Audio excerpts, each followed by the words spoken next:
Bueno, bienvenidos una vez más. Quiero ver si se escucha bien en principio. Bueno, en el día de hoy quiero que trabajemos algo que me había quedado pendiente, porque lo había hablado en los primeros encuentros de psicoanálisis en movimiento, y quiero retomarlo, que tiene que ver con pensar, ¿sí? En principio, a la histeria femenina, ¿sí? Como aquel discurso, movimiento que no solo dio origen al psicoanálisis, sino que también en el día de hoy lo vamos a pensar como un discurso subversivo y que denuncia, ¿no?, ciertas cuestiones sociales. Bien,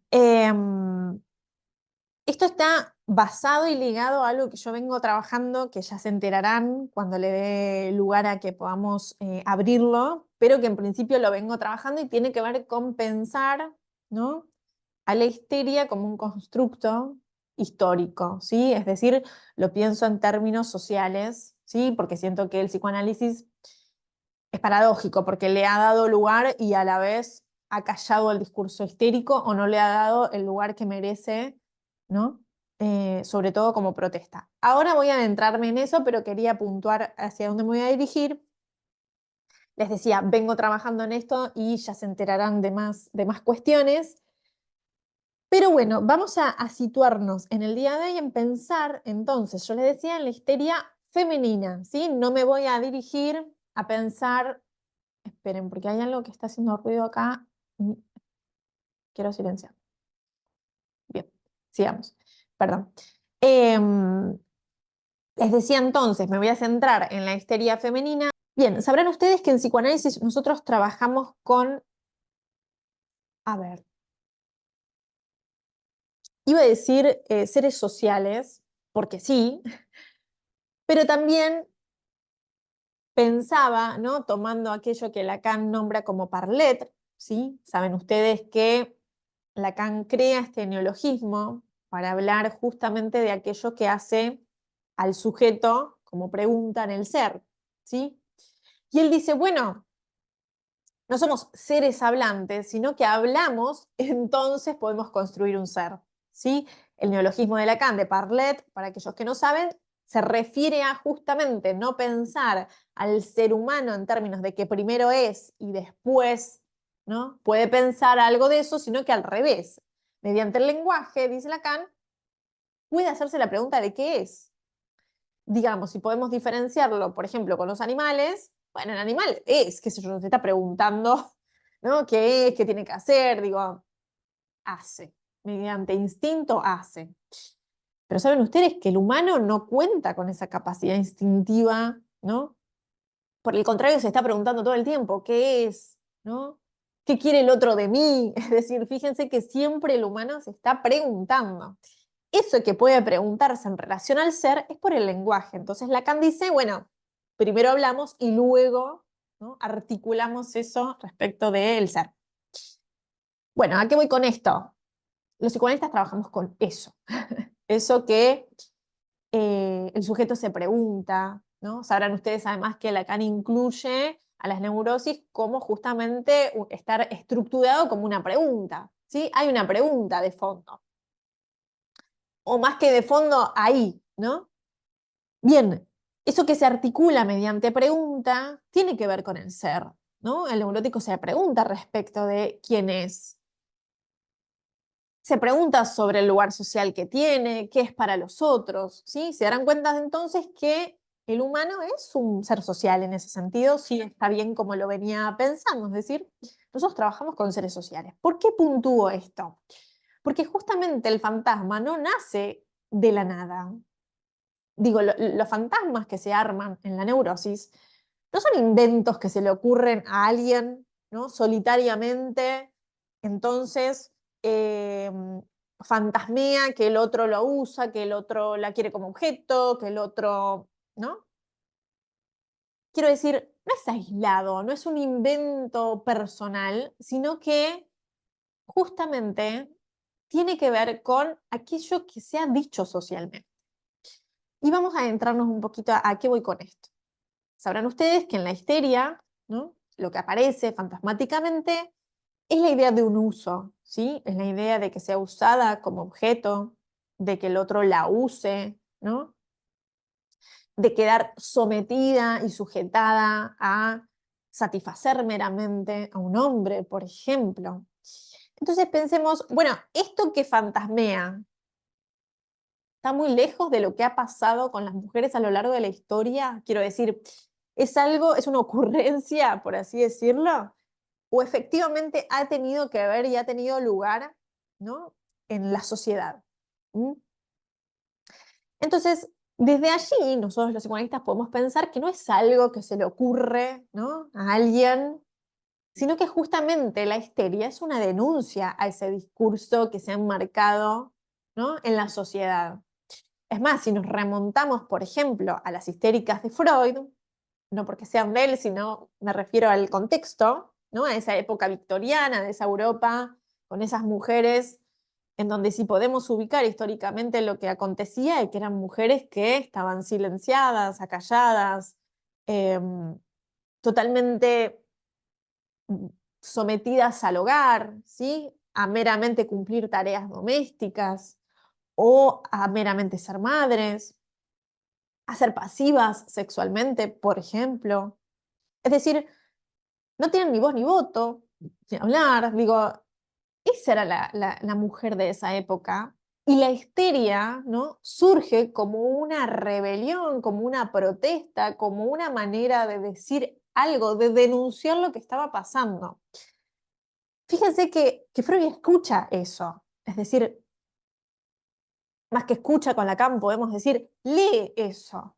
Freud ubica que había una verdad que estaba pujando por ser dicha y estaba buscando la manera de nombrarse. Les da un lugar, es más, las escucha y empieza ¿qué escucha Freud en un principio cuando les empieza a dar lugar a que estas mujeres hablen? Empieza a escuchar abusos, empieza a escuchar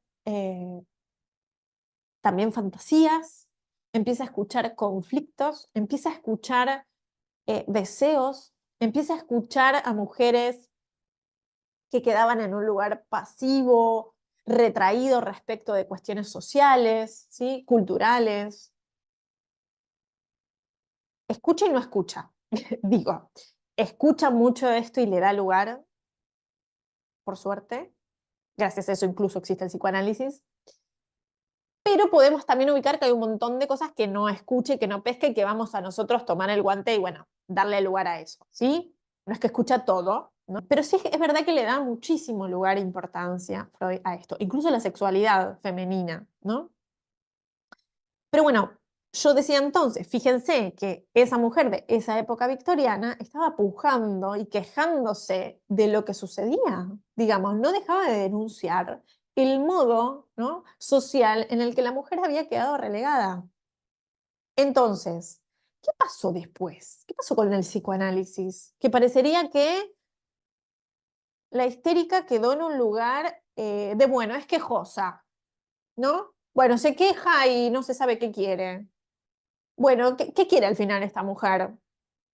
Se dan cuenta que, no sé qué ha pasado, pero los psicoanalistas se quedaron en parte con una lectura prejuiciosa de la histeria, ¿no?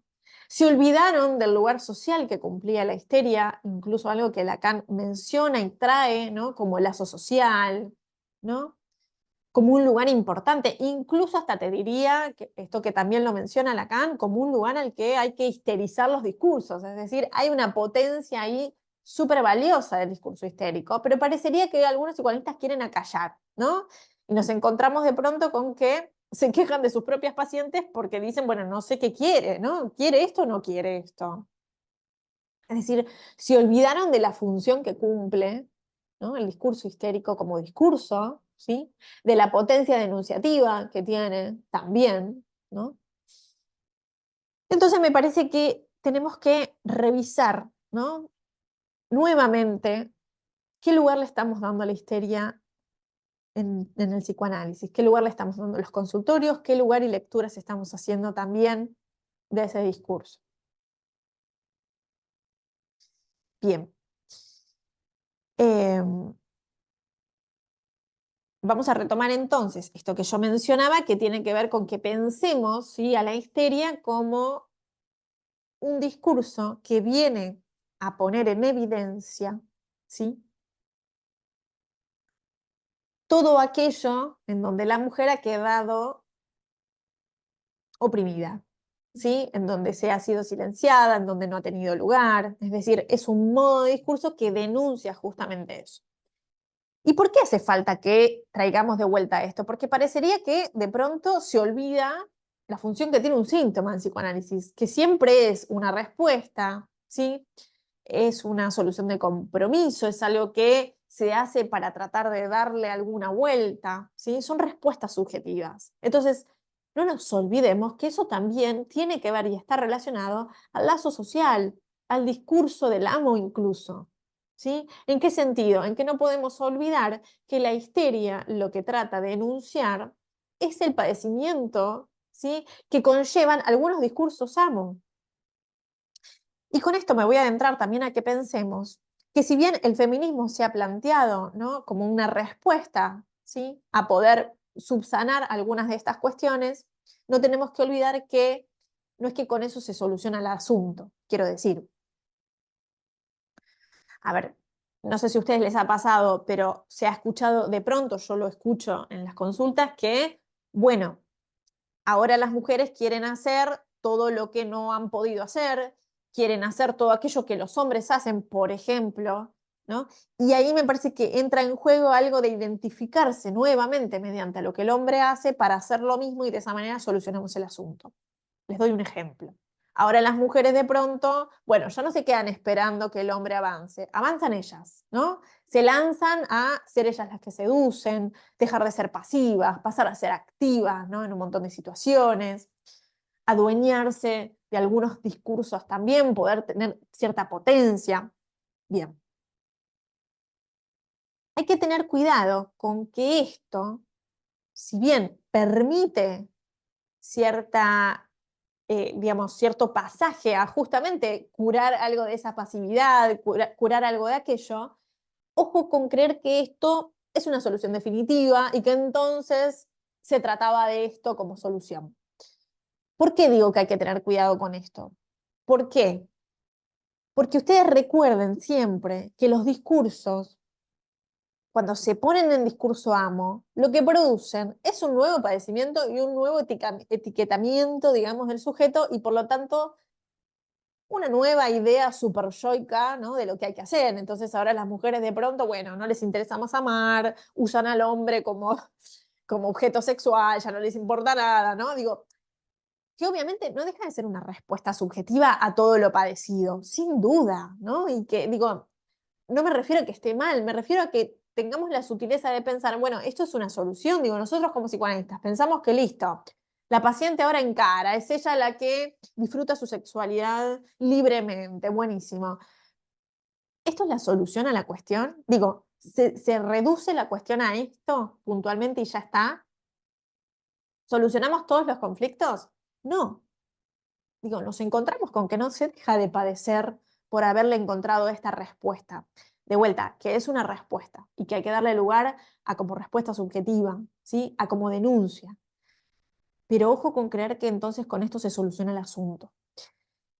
A ver, lo que tenemos que pensar es construir, me parece, los psicoanalistas, la potencia que tiene la histeria. No nos olvidemos de la potencia que tiene la histeria como aquella que lo que apunta es a no dejar morir el deseo. Sabrán ustedes que la histeria, justamente, lo que han ubicado tanto Freud como Lacan y lo que ellas mismas han podido poner sobre la mesa en esos consultorios y darle lugar, es a que justamente no quieren que muera el deseo, ¿no? Son trabajadoras del deseo, es decir, eh, promulgan, promueven, ¿sí?, hacen que eso circule todo el tiempo. Ahora bien, la manera en la que tienen de hacerlo circular, obviamente es una lógica sufriente porque va por la vía de la insatisfacción, ¿no? Pero que me parece que nosotros los psicoanalistas tenemos que darle bolilla a esto, reivindicar el lugar de potencia que tiene, que la histeria quiere hacer circular el deseo, ¿sí? Y además la potencia que tiene de no querer ser un objeto, porque yo digo, bueno, está buenísimo, ¿no? Justamente lo que ellas se quejan es que no quieren ser un objeto, que quieren ser deseantes, ¿sí? Y que no quieren quedar aplastada, ¿sí? Por el goce del otro. Y eso es muy potente. Digo, eso es muy interesante. Hay que darle nuevamente lugar a esa histeria, que lo que denuncia es eso mismo. Entonces, ahí me parece que los psicoanalistas tenemos algo que hacer y tiene que ver con volver a traer la cuestión del deseo tal como lo plantea la histeria, ¿sí? Que tiene que ver con no quedar circunscripto en algo, ¿sí? Con no creer que agarramos el objeto, con no creer que lo encontramos y listo, encontramos la solución. No, justamente lo que la histérica denuncia todo el tiempo es que no se encuentra la solución, ¿sí? Y me parece que, bueno, ahí tenemos todavía que pensar algunas cuestiones y sobre todo revisar los psicoanalistas la cuestión del deseo, porque se escucha todavía psicoanalistas que, como yo les decía, dicen, bueno, esta histérica que todo el tiempo se queja y no sabe qué quiere. Entonces yo digo, ¿somos psicoanalistas o no somos psicoanalistas? ¿Cómo estamos pensando el deseo? ¿Ustedes creen que efectivamente querer es desear? Digo, justamente lo que trae la histeria, el discurso histérico, por así decirlo, es que el querer y el desear no van de la mano, es que justamente ahí hay algo que corrompe, que uno puede tener ideales, que uno puede tener ideas, que uno puede creer que la cosa cierra, engancha, hay soluciones para las cosas y de pronto algo te atraviesa que no tiene nada que ver con lo que vos te imaginabas, ¿sí? Que es errático, que te sorprende, que no tiene nada que ver con vos y a la vez es lo más íntimo. Eso es el deseo. Pero si los psicoanalistas nos olvidamos de esto, vamos a creer que la histérica tiene que tener en claro qué quiere e ir en búsqueda de eso y listo, quedar calladita, ¿no? No quejarse más. Bueno, insisto, creo que los psicoanalistas nos debemos esta charla, así que esto que yo les propongo es una invitación a que pensemos, ¿sí? La complejidad del deseo, la potencia que tiene el discurso histérico, ¿no? Y el lugar de respeto que merece, porque justamente denuncia esas cuestiones que se quieren acallar socialmente. Así que bueno, los invito a los nuevos espacios que estaremos pensando en torno a justamente pensar la histeria como un constructo histórico, ¿sí? Y a reivindicar el deseo. Nos vamos a encontrar en otros espacios, ya les daré novedades sobre eso, pero bueno, si les interesa, me gustaría que dejen ahí algún comentario para que pensemos juntos. Bueno, muchas gracias.